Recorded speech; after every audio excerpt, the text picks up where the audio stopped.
Ghosting. Kata ini sering kita dengar di sosial media beberapa waktu terakhir. Kata ghosting dipakai untuk menunjuk pada tindakan memutuskan hubungan dengan cara menjauh secara tiba-tiba tanpa penjelasan. Dan nampaknya, orang yang melakukan ghosting berpikir hal tersebut menjadi jalan keluar yang cepat dan mudah dalam mengakhiri suatu hubungan. Akan tetapi, saudaraku, tentu kita tahu bahwa perilaku ini dapat membuat korban ghosting menderita berkepanjangan karena ia mengalami kebingungan akibat tidak memiliki jawaban atas banyaknya pertanyaan yang ada dalam dirinya.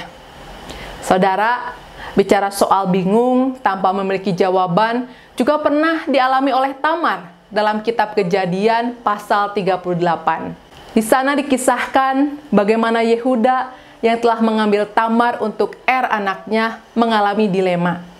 Hal itu dimulai dengan kematian Disebutkan mati karena berlaku jahat di mata Tuhan. Oleh karenanya, sesuai dengan hukum Levirat, maka Onan anak kedua dari Yehuda diminta untuk membangkitkan keturunan bagi kakaknya.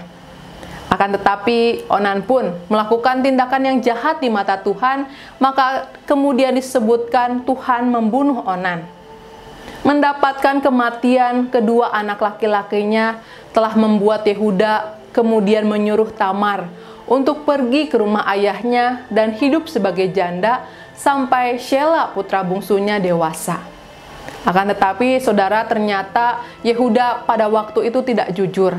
Sebab dia hanya beralasan karena sebenarnya Yehuda hanya ingin memutuskan hubungan dengan menantunya Tamar.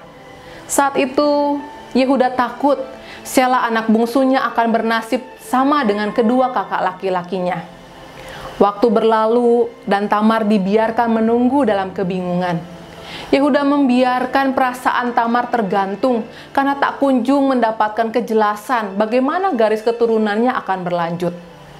Oleh karena itu, ketika Tamar melihat Shelah telah menjadi besar dan dewasa dan Yehuda belum juga memberikan Tamar menjadi istrinya, maka Tamar tahu bahwa Yehuda hendak memutuskan tanggung jawab atas dirinya dan atas keturunan dari suaminya. Untuk itulah ketika Yehuda menjumpainya di pinggir jalan dan mengira Tamar adalah seorang perempuan sundal, pada waktu itu Tamar menerima permintaan Yehuda untuk menghampirinya, sehingga kemudian ia mengandung anak dari Yehuda. Dan oleh karena kejadian itu, Tamar bukan hanya menjadi menantu Yehuda, tetapi kini Tamar adalah ibu dari anak-anak Yehuda. Saudara, drama keluarga yang dialami Yehuda, saya pikir tidak akan seruat dan sekacau itu jika Yehuda memiliki keterus-terangan dan memiliki kemurnian dalam nuraninya. Jelas kita melihat Yehuda tidak bersih hatinya sehingga ia lalai menilai peristiwa yang dijalaninya. Ia tidak dapat melihat bahwa kematian kedua anaknya, dan Onan, bukan karena menikah dengan Tamar, tetapi karena mereka jahat di mata Tuhan. Oleh karena itu, Yehuda telah gagal memimpin keluarganya karena hatinya tidak bersih ketika ia hanya memikirkan dirinya sendiri.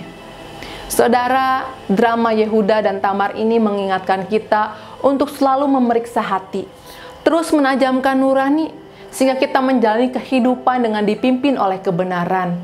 Dan jangan pernah menganggap yang lain kurang penting dari kepentingan kita sendiri, sehingga kita kemudian mengorbankan orang lain.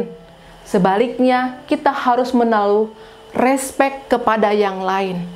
Oleh karena itu, biarlah hidup kita dapat kita pertanggungjawabkan di mata Tuhan dan sesama.